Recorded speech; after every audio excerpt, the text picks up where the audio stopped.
ఇప్పుడు కేవలం 7,999 up to 10 kgs వరకు బరువు తగ్గి అధిక బరువు నుంచి వచ్చే ప్రధాన సమస్యలను దూరం చేసుకోండి.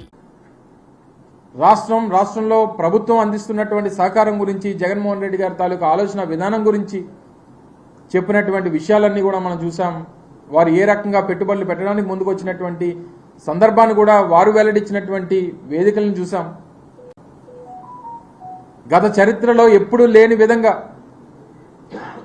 రాష్ట్రంలో 3 కొత్త పోర్టులు నిర్మించాలని చెప్పి ఆలోచన చేసి రామాయపట్నం కానీ, మచిలీపట్నం కానీ, మన ఉత్తరాంధ్రకు సంబంధించి మూలపేట పోర్టు కానీ 3 పెద్ద పోర్టుల నిర్మాణానికి ఈరోజు ముందుకొచ్చి రామాయపట్నం పోర్టు ఈరోజు ప్రారంభోత్సవానికి సిద్ధంగా ఉంది అనేటువంటి విషయాన్ని,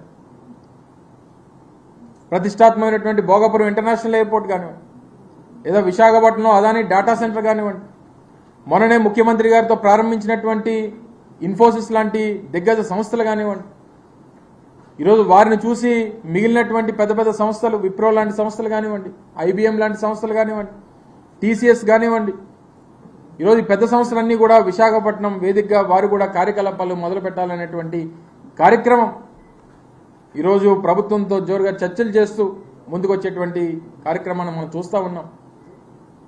ఇవన్నీ పక్కన పెట్టి ఏదో రకంగా విశాఖపట్నం మీదో, రాష్ట్రం మీదో, ప్రభుత్వం మీదో, జగన్మోహన్ రెడ్డి గారి మీదో బురద జల్లేస్తే రేపు మనకి ఎన్నికల్లో మేలు జరిగిపోతుంది అనుకుంటే వారి అమాయకత్వం. దయచేసి రాష్ట్ర భవిష్యత్తుని మీ రాజకీయ అవసరాల కోసం, మీ రాజకీయ పార్టీ రాష్ట్రంలో అధికారంలోకి రావడం కోసం మీరు పడేటువంటి తపన మానుకుంటే మంచిది.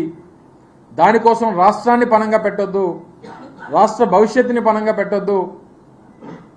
మా పార్టీ మీదో, జగన్మోహన్ రెడ్డి గారి మీదో మీకు కోపమో లేకపోతే ఇంకోటో ఏదో చూసి ఓరలేనితనమో లేదా అసూయో ఇంకోటో ఉండొచ్చు, కానీ దానికోసం రాష్ట్రం మీద, రాష్ట్ర భవిష్యత్తు మీద, ఈ ప్రాంత అభివృద్ధి మీద, దయచేసి ఈ ప్రాంత నాశనానికో, ఈ రాష్ట్ర భవిష్యత్తుని పణంగా పెట్టడానికో దయచేసి ప్రయత్నం చేయొద్దని చెప్పి మరొకసారి మీ ద్వారా ఈ ఎల్లో మీడియాకి, మరి ముఖ్యంగా నీచాతి నీచంగా రాస్తున్నటువంటి వార్తలు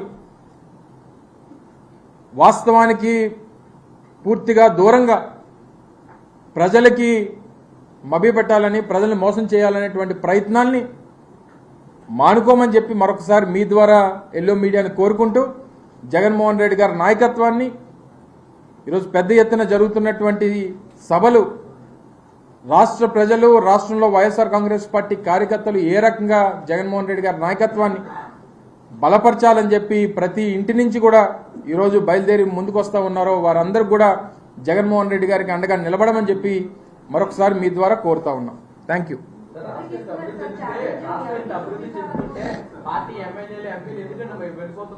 అడిగెళ్ళిపోయారు.